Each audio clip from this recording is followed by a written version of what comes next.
What's up, y'all? Welcome back to the Zay Moolah Sports Podcast. I'm your host, Isaiah.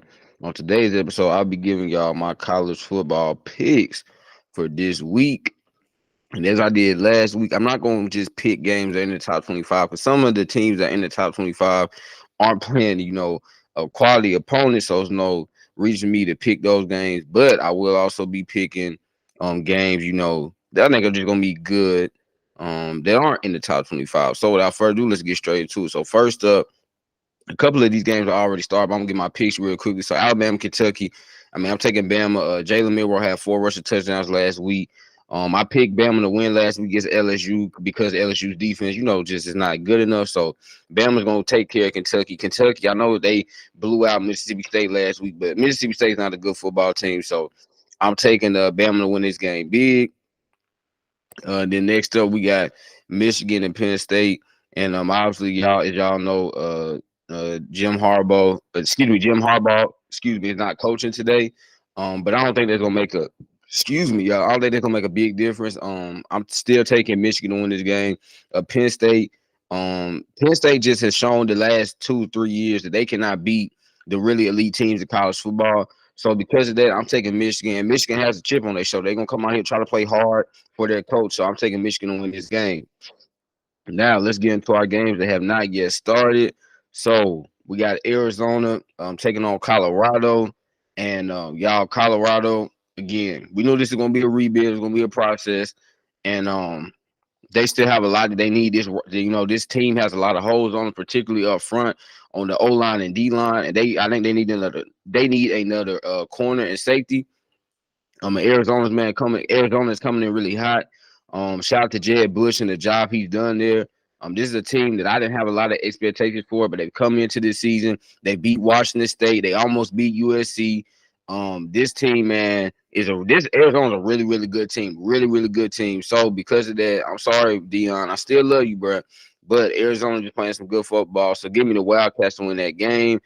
Next up, y'all, what game do I want to pick? Oh, yes, let's do this. So we got Miami, the Hurricanes taking on the Florida State Seminoles, and Miami last week losing against NC State. NC State is not a good team. NC State's just a okay team, but bad loss for Miami. And Miami, man, God, I mean, y'all, we thought that Miami earlier this year, we thought they were back, right? When they had that big win against Texas A&M, we were like, okay, maybe Miami can make some noise. No, they're not.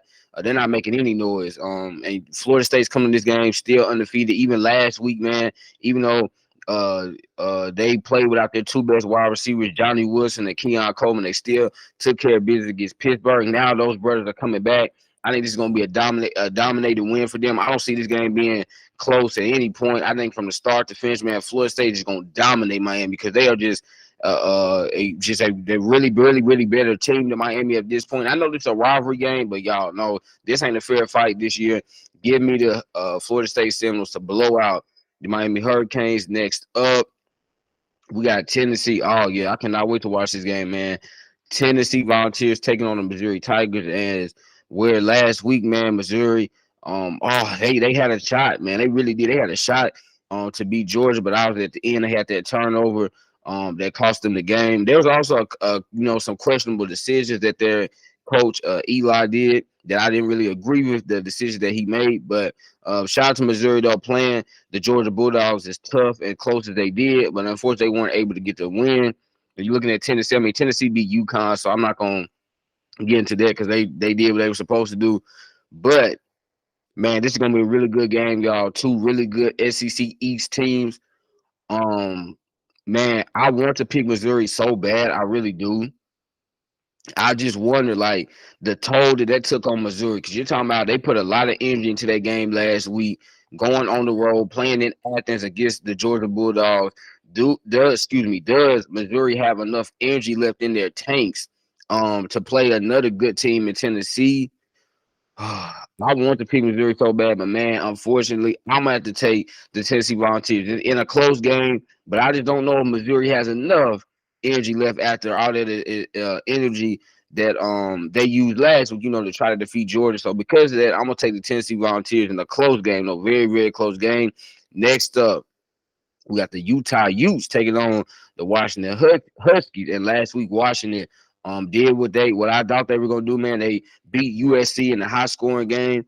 But at the end of the day, man, Washington's offense led by Michael Penix Jr. But they were able to run the ball last week too. They ran for almost 300 yards.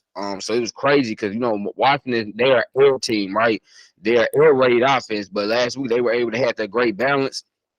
And looking at Utah obviously dominated Arizona State, and I like Utah, very physical up front.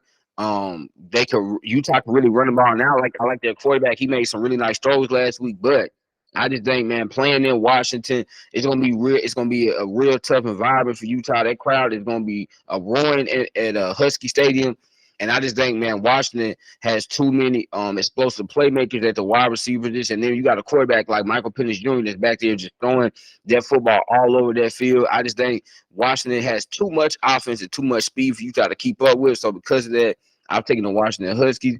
Next up, a game that I will definitely not be watching under any circumstances, and that is the Rutgers Knights taking on the Iowa Hawkeyes. And man, I mean, Iowa, dude, I don't know how this team is 7-2. I don't know how they keep doing it. I know Iowa has one of the top defenses in the nation, but I mean, gosh, man, they have one of the worst offenses in the nation, probably the worst, especially FBS, the worst offense in Division I football. But yet they sit here 7-2. You look at Rutgers last week coming off a loss against Ohio State, where Rutgers, though, in the first half played Ohio State really tough, but in the second half, Ohio State had too much offense for Rutgers to keep up with.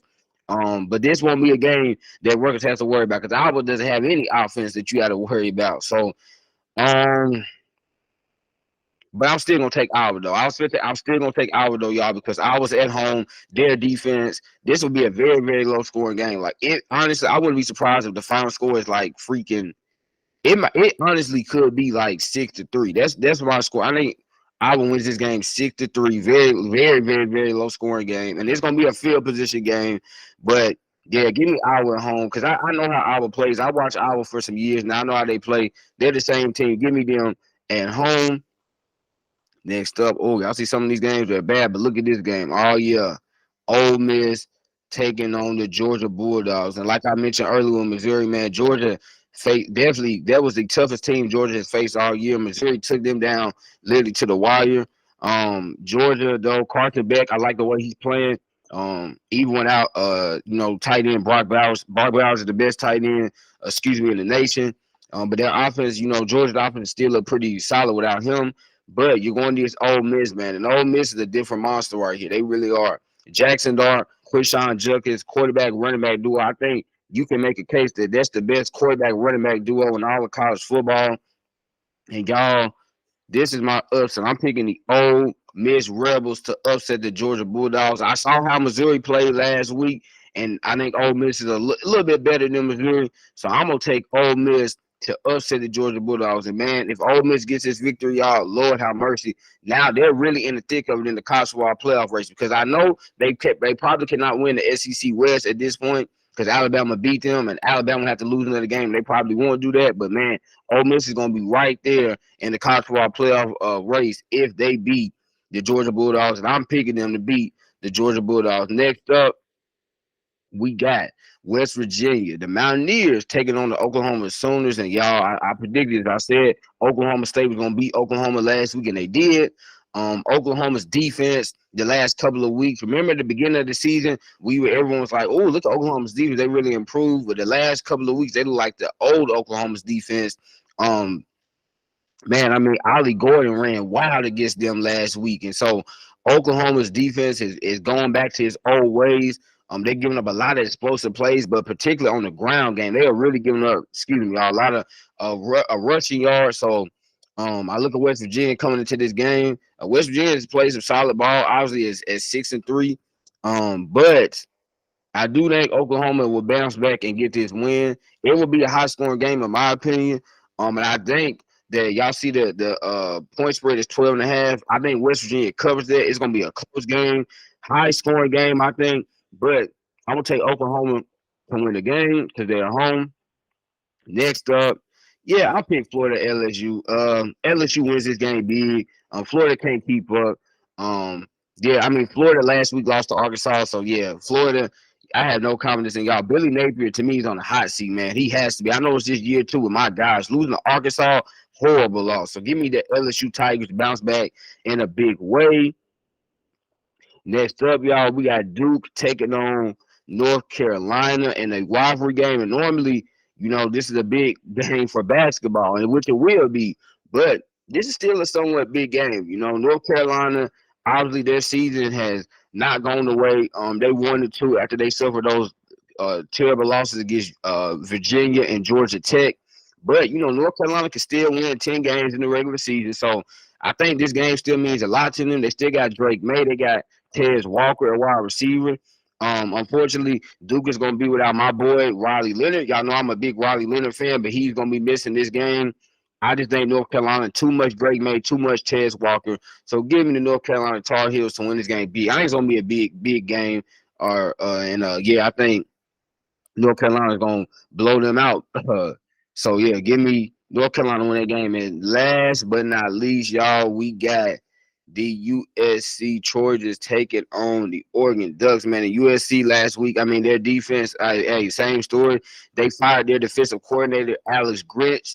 I don't really think it's going to make a difference. I don't really think it's going to make a difference because they're still out there running with the same personnel. So even, when you fire your defensive coordinator, is it really going to make a difference because y'all still got the same players running out there on that field? So I don't think it's going to make much of a difference. Oregon is at home. Y'all, Bo Nix is throwing that thing. Troy Dye, oh, my gosh, man. Franklin, Oregon has an explosive offense. They are averaging the most points in college football at 47 points per game. USC obviously has a very explosive offense as well. I think, though, that Oregon's defense can honestly I think this game could be like that Notre Dame game. I think it could get ugly quick. But I'm going to say this. I think USC, in the first quarter, they keep the game close. But I think outside, Oregon's going to dominate them. I just think USC's defense ain't going to be able to keep up. And that crowd is going to be roaring. This is a night game in Oregon. Yeah. So give me the Oregon Ducks to win this game big against USC.